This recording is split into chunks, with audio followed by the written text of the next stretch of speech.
Heels on really quickly so that you can see me, because if I didn't have them on, I'd be like this. So, okay, so thank you very much for having me here this afternoon. My name is Rachel Stevenson. I'm parent to two girls with Rett syndrome, a daughter and a stepdaughter, and I'm also co-founder and executive director of Reverse Rett. So Reverse Rett is a UK organisation which we formed in the year 2010 with a focus on accelerating treatments and a cure for Rett syndrome. I'm going to tell you a bit this afternoon just about actually my own story, how I became involved with research, and some of the things that I've learned on the way. This is my daughter Amber. Amber was diagnosed with Rett syndrome in the year 2000, actually on my 25th birthday. She was just 4 years old at the time. And for a long time, in fact for about 10 years, I wasn't really interested in research because I thought that research was something that would help somebody else's children in the future, but not my own daughter, which made me quite sad, to be honest. I always thought that any cure that came about would help children that were pre-symptomatic and not those who were already diagnosed. Of course, we know now, as Monica said, that that's not true. The reversal that happened in 2007 changed everything. And like many parents, I read about that reversal sitting at my laptop one night. An email dropped in my inbox from Monica, who I didn't know at the time. And my heart stopped because I thought, hang on a minute, we might just not be stuck with this forever. A cure is actually possible. And I went around telling everyone I knew, especially when anyone said anything negative about Amber, say, you know, her mobility is deteriorating or anything like that. Don't worry, they're working on a cure and it's coming. Now, obviously, these things take time to translate from mice to humans. And I was living on my own at the time, divorced with my 3 children, and I had a lot of reality to deal with. Amber was getting older and she still walked, but she was becoming more unstable. And just trying to manage all the children's needs took all my attention. But within another couple of years, things had deteriorated quite significantly for Amber. Scoliosis became worse, and she stopped being able to walk so much, so she could just about walk a couple of steps by this time. And I started to really despair and wonder how much longer I could carry on trying to manage everything, watching her deteriorate. And one day I just came to the realization that if I wasn't still there in 10 years watching her deteriorate, that actually it would be because something much worse had happened. It would be because I'd lost her. Now, both of those scenarios were unacceptable to me, so I started to think about research again. Okay, so wasn't there this reversal a while back? What's going on with that? What's taking so long? I'm not the most patient person in the world, and as things got worse for Amber, I became even more impatient. So I wanted to do something to make things happen faster, and there wasn't that much I could do. I don't really know anyone with money or anything like that, so I thought I'll do a sponsored run. This is actually not the run that I'm talking about. This is a later run that I ended up doing, another one. But the first thing I thought about doing was doing a sponsored event and just raising a bit of money and sending it actually to the UK Rett organisation, which is the only organisation that existed at the time. It was called Rett Syndrome Association UK, is now Rett UK. I had never done a run before, and I'm not a natural runner. So I had to do quite a lot of training, and every morning I would get out of bed at 5 o'clock in the morning and go running around the neighbourhood dying, thinking, okay, how great will it be on the day that you come in and you see on the news Rett syndrome's been cured? This is what kept me going. And so I kept on, and I did the run, and I raised some money, and I handed it over to the organisation. Amber kept deteriorating. So I started to look more closely at what was happening in research. And this time asking questions. You know, first of all, why is this taking so long? Then, of course, why is it that the cure can't be translated directly from, you know, the reversal can't be translated directly from mice to humans, as Monica was just explaining? But also which organizations were contributing to the main thrust the main sort of drive towards a cure. And I came to realize that at the time, the UK organisation that I was supporting, although they did some other wonderful work in supporting families, they were funding research at that time at a rate of about 2% a year. Now, I remember thinking at the time, it would take about 100 years to cure Rett syndrome at that rate. And Amber would be gone by then, obviously. We all would.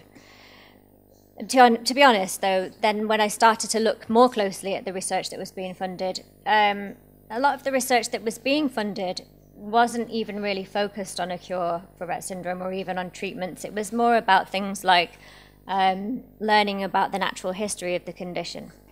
So of the small amount of funds I had raised, and it was a small amount, it was about £500, I think, which was a lot for me, but in the great scheme of things, quite small. Of that small amount of funds that I'd raised, a very, very small amount would be going to research, and the research it was going to wasn't even focused on the thing that I wanted to have happen. I didn't want this. That's not why I got out of bed and ran around every morning. I wanted a cure. I didn't want to contribute to a broad base of information about the natural history of the condition. I could see that unfolding in front of my eyes at home. That's not to say there aren't reasons that that's important, especially now as treatments and potential therapies are emerging. There is important information that needs to be gathered. But at that time, there wasn't really any emerging treatments at all. And I just wanted something that would take these very difficult symptoms away and improve my daughter's life. So I started to look at the organisations worldwide that were funding research. And I started to ask how much of the funds that each of them raised in percentage terms went to the research. And what sort of research was being funded. Now, sometimes this information is difficult to come by, and you have to go into the annual reports or accounts of organisations to find out what they're spending money on. I don't think it should be that hard to work out where money is going from a charitable point of view. If people donate money to an organisation, they should know what's happening to it. They should know where it's going and what's being achieved with the money. So at Reverse Rett, we're very transparent. We publish on our website every quarter which scientists have received funding from us. And the other question that I was looking at is whether or not the organisations had a strategic approach to getting to a final solution. So were they sort of spot funding researchers, or did they have a comprehensive strategy for actually getting to a cure? Now, for me, RSRT stood out in the field because they were the only Rett organisation I had come across at the time that had a single focus, which was just to accelerate treatments and a cure for Rett syndrome. And these days, it's more about a cure, which is even better news. And this meant that the percentage of the funds that were raised that they could send to the research was very high, and in that year it was 94%. But they didn't just fund the research, they were driving the research too. They were recruiting researchers to the field, they were cultivating people's interest, they were bringing people together, they were making sure that people were sharing information and no one was unnecessarily replicating things that were already being done.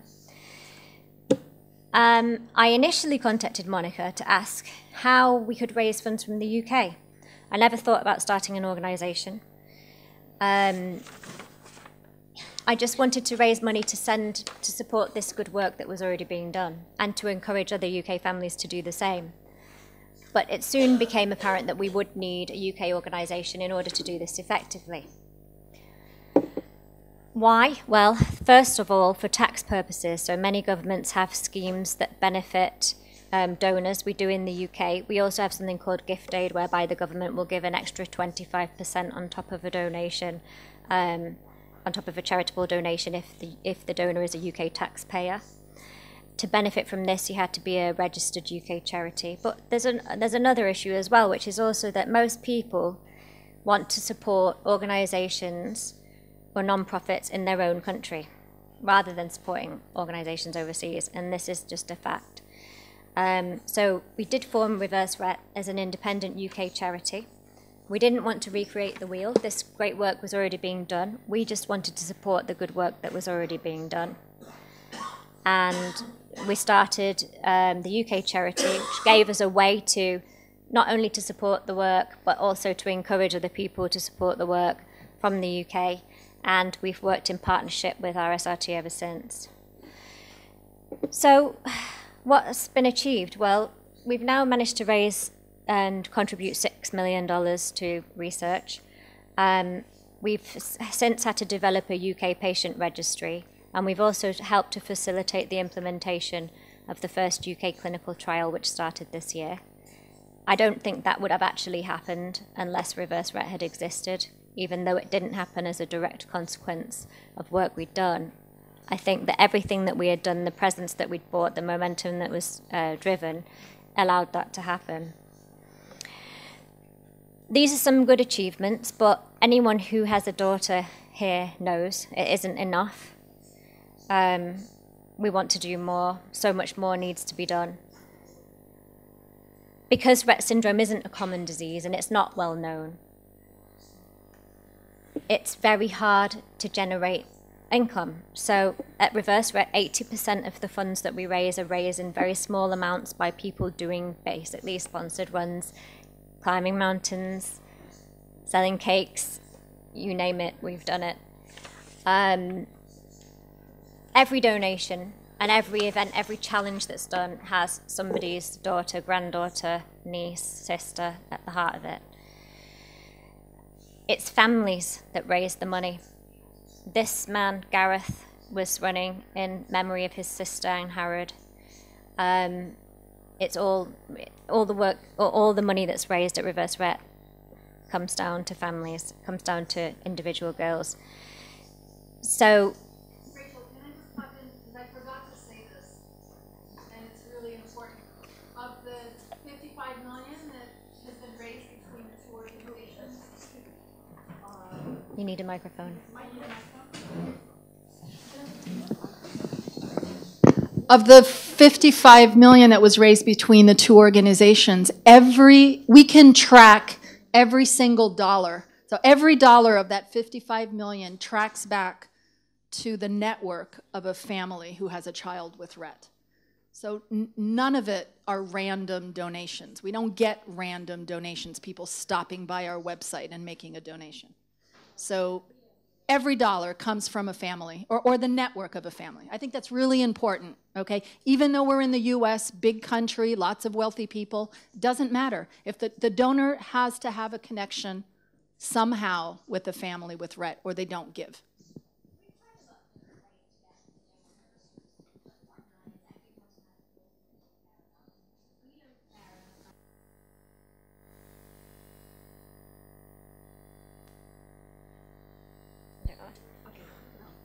Okay. So because Rett syndrome is not well known, because there's not that many people besides families raising the money, we have to be super careful with the funds that we can raise. And as Monica was saying, there are things that need to be done locally for the girls, helping families cope, advocating for support, trying to improve medical and educational services, or even trying to improve the delivery of treatments and clinical care. This is something we've had to do at Reverse Ret as well. Those things can be done locally, but trying to cure Rett syndrome is such a big thing. It needs to be done by humans all around the world. It has to be this concerted global effort. So if, like me, you want to give your time and energy and resources to curing Rett syndrome, these are some important things to think about. Think, what is our goal? Is it to support any research that's going on, or do we want to be part of a concerted effort to accelerate a cure?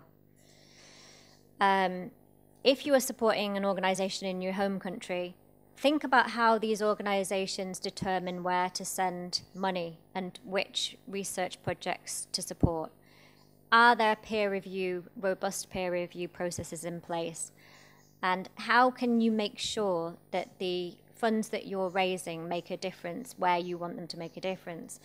The most important thing you can do if you're going to raise money is read. If you're going to take the time to raise money or take the time to get involved in supporting a cure for Rett syndrome, you need to make sure that you're doing your due diligence about where the money is going and what it's achieving. Anyone who's raised money knows it's very hard work.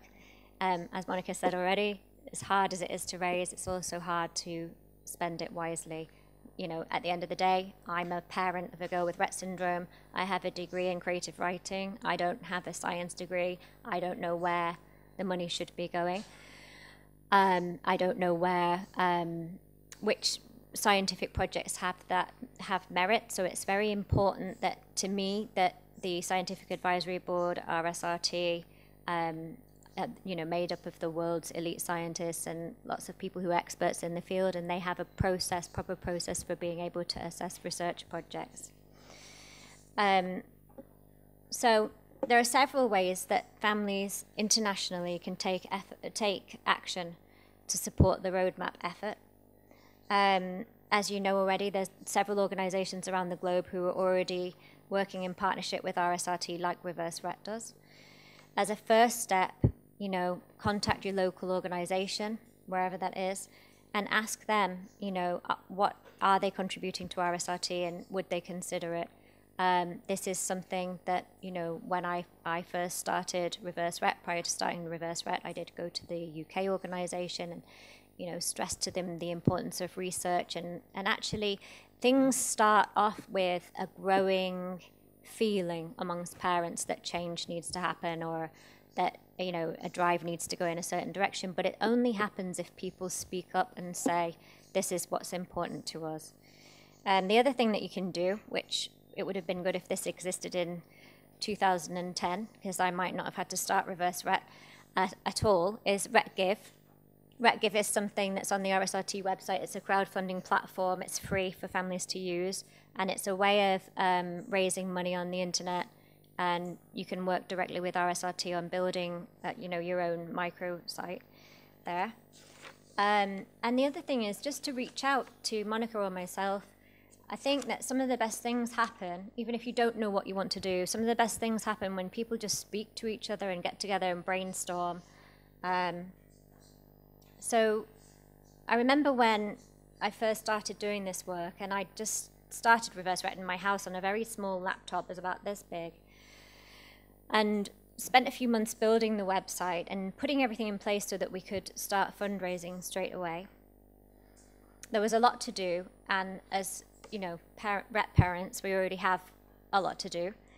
And it wasn't long until the launch, and Monica just called one day to check in how I was doing, and I told her I was having a few days off because I wanted to get everything in my life in order, ready for the start of the new organization, so I had a clear run to really go at this.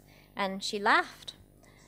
I didn't know what she was laughing at, but I know what she was laughing at now.